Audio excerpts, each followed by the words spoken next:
이 사람은 마태복음에 보면 부자라고 이야기하고 있고 또 누가복음에 보면은 관원이라고 할 수 있습니다. 그러니까 이 사람은 이미 모든 것을 다 갖춘 사람, 부와 명예를 다 갖춘 사람이기 때문에 이 사람에게 관심은 뭐냐? 더 이상 부를 바라거나 더 이상 명예를 바라는 것이 아니라 이 사람의 관심은 영생, 영원한 생명을 어떻게 얻을 수 있습니까? 라고 하는 것에 있었습니다. 그리고 이 청년의 이 사람의 그 삶의 태도를 보면 굉장히 겸손하죠. 예수님을 향해서 선한 선생님이여 이렇게 부르고 있고 또 달려와서 꿇어 앉아 이렇게 얘기하고 있고 그리고 그 말씀을 다 십계명을 다 지켰다 이렇게 아주 분명하게 자기 고백이 있는 사람입니다. 그러면서 20절 그가 여짜오되 선생님이여 이것은 내가 어려서부터 다 지켰나이다. 그러니까 십계명이라고 하는 그 말씀의 체질이 다 되어진 사람이라고 할 수 있습니다. 그거를 보고 있는 예수님은 그를 사랑하고 있는 거죠. 예수께서 그를 보시고 사랑하사 이렇게 얘기했어요. 그러니까 그를 시험에 빠뜨리려고 한 것이 아니고 그를 사랑하기 때문에 그러니까 지금 이 사람도 선한 동기와 또 선한 과정을 가지고 예수님에게 왔고 예수님도 이 사람을 향해서 선한 마음을 가지고 그에게 말씀하고 있는 거죠. 그래서 이 시험에 빠뜨리려고 한 게 아니고 그를 사랑하사 이렇게 얘기합니다. 네게 아직도 한 가지 부족한 것이 있으니 가서 네게 있는 것을 다 팔아 가난한 자들에게 주라. 그리하면 하늘에서 보화가 네게 있으리라. 그리고 와서 나를 따르라. 이렇게 얘기합니다. 그 한 가지 부족한 거라고 하는 것은 이 사람에게는 그 부와 명예를 다 버리고 예수님을 쫓아오라는 것을 이야기하고 있는 거죠. 그 한 가지 부족한 거, 이 부와 명예라고 하는 것이 결국에는 이 사람에게 있는 거지 모든 사람들에게 있었던 건 아니죠. 예를 들면 아브라함에게도 그렇고 다윗도 그렇고 솔로몬도 그렇고 그들이 왕을 버리고 또는 자신의 부를 다 버리고 하나님을 쫓아라 이렇게 얘기하지 않으셨다는 거예요. 유독 이 사람에게는 그 한 가지 부족한 것을 이야기할 때 이 부를 얘기하고 있고 명예를 얘기하고 있습니다. 그러면서 22절 그 사람은 재물이 많은 고로 이 말씀으로 인하여 말씀이 기쁨이 되고 말씀이 구원이 되고 또 이 사람이 질문한 것처럼 영원한 생명을 얻을 수 있는 그 길을 가르쳐 주셨는데 이 사람은 좋은 동기, 좋은 마음을 가지고 좋은 과정을 거쳐서 그렇게 했음에도 불구하고 슬픈 기색을 띠고 근심하며 가니라 이렇게 뒤에 이제 뭐 사실은 없지만 근심하며 자기 길로 가니라 아마 이렇게 됐을 겁니다. 그는 예수님을 따라야 되는데 자기 길로 자기 것을 따라서 가는 거죠. 그러면 이 말씀 속에서 왜 이제 재물이냐? 재물이 아닌 거예요. 왜냐하면 뒤에 보면은 부자가 하나님 나라에 들어가기 어렵다라고 하면서 낙타가 바늘기로 나가는 것이 부자가 하나님 나라에 들어가는 것보다 쉽다. 그럼 누가 도대체 구원받을 수 있을까? 그랬더니 27절에 예수께서 그들을 보시며 이르시되 사람으로는 할 수 없으되 하나님으로는 그렇지 아니하니 하나님으로서는 다 할 수 있느니라. 원래 부자냐 가난하냐 낙타가 그 바늘길을 걸어 들어가느냐 안 들어가냐 이게 아니고요. 핵심은 뭐냐면 하나님은 다 할 수 있다. 이게 핵심인 거죠. 그러니까 이 사람이 사실은 부자냐 가난하냐 이게 차원이 아닌 거예요. 부가 이 사람에게 있어서 가장 핵심적인 그런 것들이 아닐 수 있는 거죠. 그럼 왜 이 사람은 예수님이 그렇게 적용점을 왜 그렇게 주셨을까라고 생각해 보면 저는 이 말씀 속에 우리에게 주는 영적인 또는 이 이야기 속에서 주고 있는 믿음에 관한 이야기를 믿음의 교훈들을 주고 있다고 생각이 들어요. 첫 번째는요. 이제 결론처럼 얘기하면 한 가지 부족한 게 뭘까? 저는 재물을 팔아서 가난한 자에게 주라. 이게 원래 예수님의 메시지가 아니고 그리고 와서 나를 따르라. 이렇게 이 말씀이 사실은 메인 메시지라고 생각이 들어요. 그러니까 예수님을 따라가느냐 안 따라가느냐. 다시 말하면 그에게 있어서 한 가지 부족한 게 뭘까라고 생각하면 예수가 없는 거예요. 예수가 없다는 말이 무슨 말일까? 지금 하나님도 믿는다 그러고 하나님의 말씀도 믿는다 그러고 그리고 그는 굉장히 겸손해서 하나님의 말씀을 잘 쫓아가려고 하는 그런 사람인 거예요. 그런데 한 가지 부족한 게 뭘까? 그게 뭐냐면요. 이 613가지. 물론 말씀은 10계명을 말하고 있지만 율법은 613가지인데 이 613가지를 다 지켜도 뭐냐면요. 하나님을 사랑하지 않으면 아무 소용이 없다는 거예요. 그것이 고린도전서 13장에 있는 말씀이에요. 대단한 의지와 대단한 지식과 대단한 어떤 이 사람이 가지고 있는 감성을 갖고 있어도 사랑이 없으면 nothing 이거예요. 그 한 가지 부족하다는 게 뭐냐면 그는 그 율법을 지키고 있고 그 하나님을 믿고 있지만 하나님을 사랑하지 않아요. 그 말씀을 지키는 데 있어서 하나님을 사랑하고 이웃을 사랑하는 게 모든 율법의 기초잖아요. 그런데 율법을 지키더라도 사랑하지 않아요. 그러니까 그 청년에게 있어서 그 사람에게 있어서 한 가지 부족한 게 뭐냐? 사랑인데 저는 그 사랑이 뭐냐면 예수예요. 여러분 사랑이라는 정의는 여러 가지 할 수 있지만 우리에게 기독교에서 말하는 사랑은 예수예요. 예수가 어떤 사랑이냐? 여러분 이 청년이 613가지를 다 지키고 있었다라는 말 속에 뭐가 있냐면 자칭 나는 의인이라는 게 있는 거예요. 그런데 이 사랑이 필요하다는 말은 예수가 필요하다는 말은 뭐냐면 내가 예수의 하나님의 사랑을 먼저 받아야 되는 사람이라는 걸 알아야 된다는 거예요.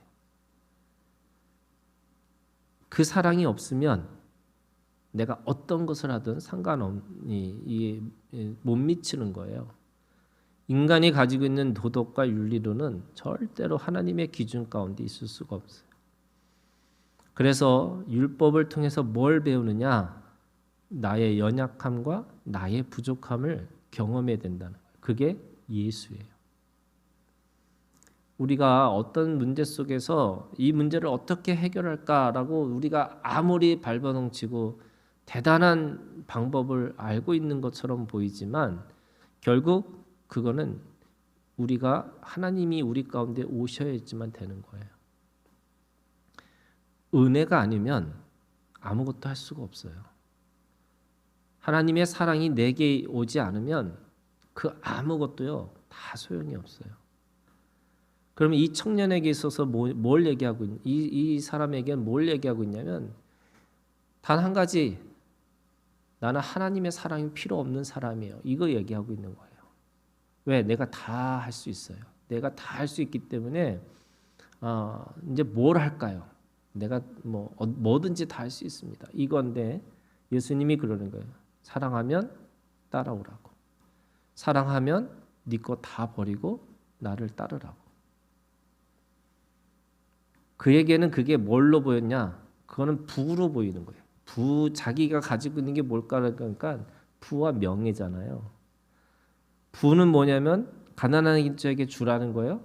명예는 뭐예요? 너는 나를 쫓아오라는 거예요. 부를 버리고 명예도 버리고 나를 쫓아오라는 거예요. 그게 뭐예요? 사랑이에요. 여러분, 사랑은 계산하지 않고 계수하지 않고 계량하지 않아요. 근데 우리는 늘 사랑을 뭐 하냐면 계수하려고 해요. 계량하려고 하고 또 뭔가 나하고 안 맞나 이거 계속 결정하는 거. 그게 아니고요. 그냥 하나님이 나를 그냥 묻지마 사랑하셨어요. 하나님이 나를 그냥 사랑하셨어요. 그 은혜라고 하는 그 토대 위에 내가 할 수 있는 거예요. 그러면 이 청년이 만약에 그렇게 했으면 어떻게 됐을까? 저는 하나님이 이 부와 명예를 다른 방식으로 다르게 돌려주셨을 거라고 생각이 들어요. 근데 이 사람은 주면 없어진다고 생각하는 거예요. 내가 명예를 버리면 그 명예가 없어질 거라고 생각합니다. 그러니까 영원한 생명이라는 것은 진짜 부와 진짜 명예를 갖는 건데 그 부와 명예를 이 사람은 보이는 것에 빼앗기는 거죠. 자, 두 번째는요. 그 한 가지 부족한 게 뭘까? 이에 어떤 사건이 왔을 때 사람들이 그것에 대해서 반응하는 거예요. 근데 이 반응이라는 게 그 반응 자체가 어떤 거냐면 즉각적인 반응이죠. 근데 이 즉각적인 반응이 아니고요. 그래서 뭐 하냐면 근심하잖아요. 팔라고 그래? 쫓아라 가래? 어떻게 하지? 하고 그거에 대해서 자기 스스로 그거에 대해서 반응하려고 하는 게 뭐냐면 근심이에요. 근데 근심하는 거 할 수 있죠. 여러분 만약에 하나님 그거 하라고 그러면 내가 가지고 있는 그거밖에 없는데 내 존재가 그건데 그걸 버리라고 그걸 쫓아버리라고 그거를 내버리라고 하시면 어떻게 할까? 이 사람에게는 부지만 어떤 사람에게는 뭐 자존심일 수도 있고 또 어떤 사람에게는 그것이 뭐 자녀일 수도 있고요. 뭐 이런 거 있잖아요. 그 마음을 버리라고. 근데 여러분 믿음이라는 게 그 사람에게 부족한 게 뭘까? 저는 그게 결심이에요. 결단하는 거예요. 그거에 대한 반응이 그냥 반응으로 끝나는 게 아니라 결심해야 되는 거거든요. 모든 걸 버리고 모든 것을 내가 그냥 내어주고 주님을 쫓아가리라. 그것이 그 믿음이라는 게 뭐냐면 결정하는 거예요. 그러니까 여러분 우리가 믿음의 생활이라는 게 뭘까? 믿음의 생활하는 건요. 내가 무엇인가를 결정하고 사는 거예요. 근데 그걸 결정을 못하고 어떻게 되냐면 계속 반응만 하고 살아요. 어떤 문제 속에서 계속 그런 어떤 반응만 하고 살아가는 거죠. 그래서 울그락불그락하고 어떤 때는 좋고 기분 좋고 어떤 때는 막 떨어지고 이게 뭐예요? 이게 그냥 반응만 하고 사는 거예요. 사건이나 상황이나 어떤 관계 속에서 계속 반응하고 사는 거예요. 그런데 여러분 그 속에서 결정하고 사셔야 돼요. 이 사람의 주제가 뭐예요? 영생이에요. 영생이라는 영원한 생명을 얻는 게 뭡니까? 이게 지 사람의 질문이에요. 그런데 영원한 생명을 갖기 위해서 더 큰 거 갖기 위해서 여러분 결정을 해야 되는데 결정하지 않아요. 왜? 지금 이거 놓치면 안 된다고 생각하는 거니까. 그런 의미에서 이 한 가지 부족한 게 뭐냐면 이 사람에게는 결정력이 없는 거죠. 자기가 무엇을 결정하고 무엇을 내가 선택해야 되는지. 근데 여러분 결정할 때 왜 결정이 힘드냐면 하나를 포기하는 거예요. 그게 하나를 포기할 수 없다고 생각하니까 이것도 갖고 저것도 갖고 싶은 거죠. 이 청년이 무슨 마음이냐면 영생도 갖고 부도 갖고 명예도 갖고 싶은 거예요. 그러니까 부와 명예를 다 가지면서 영생을 얻으면 어떻게 할까? 이런 거잖아요. 그런 의미에서 여러분 세 번째 믿음이라는 게 뭐냐? 이 한 가지가 뭐냐면요. 백이에요. 이 한 가지가 백이에요. 무슨 말이냐면 믿음이라고 하는 이것이 한 가지가 부족한 게 이 한 가지가 부족한 게 뭘까? 이 다예요, 다 부족한 거예요. 이 사람은 다 지켰다 그랬잖아요. 그런데 다 안 지킨 거야. 무슨 말이냐면 살인하지 말라, 간음하지 말라, 도둑질하지 말라, 거짓 증언하지 말라, 속여 빼앗지 말라, 네 부모를 공경하라. 다 지켰다 그랬잖아요. 그런데 예수님의 말씀으로 얘기하면은 마음으로 미워하는 것도 살인하는 거고, 마음으로 음욕을 품는 것도 간음하는 거고, 마음으로 남의 것을 빼앗는 것도 도둑질하는 거고, 마음으로 내 스스로 거짓말하는 것도 거짓 증언하는 거고, 다 문제예요. 그러니까 신앙에 있어서는 어떤 게 있냐면요, 여러분 올인하는 거예요. 여기에 믿음의 이 세 번째 이게 올인이에요. 올인하는 거예요. 그럼 올인하면 어떻게 되느냐? 이 한 가지가 풀리면 99가지가 보여요. 그런데 사람들은 1부터 100까지 다 해결하려고 해요. 그래서 죽을 맛인 거죠. 그래서 언제까지 613가지 다 지키면 내가 하나님의 영생을 얻을 수 있지 않을까 하고 그 613가지를 계속 지켜내려고 애쓰고 그리고 마음으로도 욥이 어떠냐면요. 욥이 생일 아들 딸들이 생일 잔치를 했는데 혹시 그 생일 잔치 때 혹시 죄를 짓지 않았을까 하고 번제를 드려요. 제사를 지내요. 그게 그런 마음이에요. 율법의 정신은 조금이라도 내가 죄 가운데 안 빠지기 위해서 계속 뭔가를 하고 있는데 채워지지 않는 늪과 같은 거예요. 그래서 신앙은요 올인이에요. 그래서 올인하면 완전히 다 모든 거를 다 그거를 올인하는 순간에 나머지가 다 열리고 다 이해가 되고 다 설명이 돼요. 네, 그 한 가지를 못 잡는 거죠. 그래서 올인하는 마음이 있으셔야 돼요. 이 사람은 이 믿음이라는 거를 결국 그러니까 이 사람은 결국 믿음이 없는 거예요. 하나님을 믿는다고 말하고 하나님의 말씀을 따른다고 하지만 믿음이 없어요. 오늘 우리가 주님 안에서 예수 그리스도를 부르고 또 예수 그리스도를 내가 인정하면서 그 예수 그리스도를 내가 결단하고 믿기로 작정하고 그래서 그 작정한 것을 통해서 내가 올인하는 오늘 이 믿음이 오늘 우리 가운데 있기를 주님의 이름으로 축원합니다. 우리 이 말씀 가지고 함께 기도하겠습니다.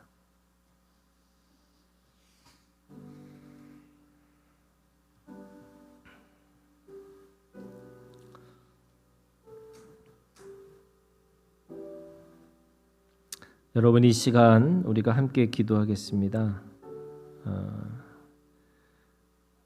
우리가 예수 그리스도가 필요한 사람들입니다. 예수가 없으면 우리의 모든 행위도 우리의 어떤 믿음도 다 소용이 없습니다. 그걸 우리는 은혜라고 부르는 거고 우리는 그것을 예수 그리스도라고 믿는 겁니다. 여러분 이 시간 내 문제 속에 내가 가지고 있는 어떤 그 관계 속에 또 내가 이해되지 않고 설명되지 않는 그 무엇 속에 여러분 예수 그리스도를 부르는 우리가 되기를 원합니다. 그래서 예수님이 우리 가운데 오시옵소서. 우리 문제 가운데 우리 상황 속에 우리 관계 속에 주님 오시옵소서. 그래서 주님이 은혜를 베풀어 주셔야 됩니다. 주님이 우리 가운데 그냥 괜찮다고 말씀하여 주셔야 됩니다. 여러분 이 시간 주님을 부르고 주님을 영접하고 그 주님을 우리가 믿음으로 받아들이는 그런 예수를 부르는 기도를 우리 함께 기도하기를 원합니다. 기도하겠습니다.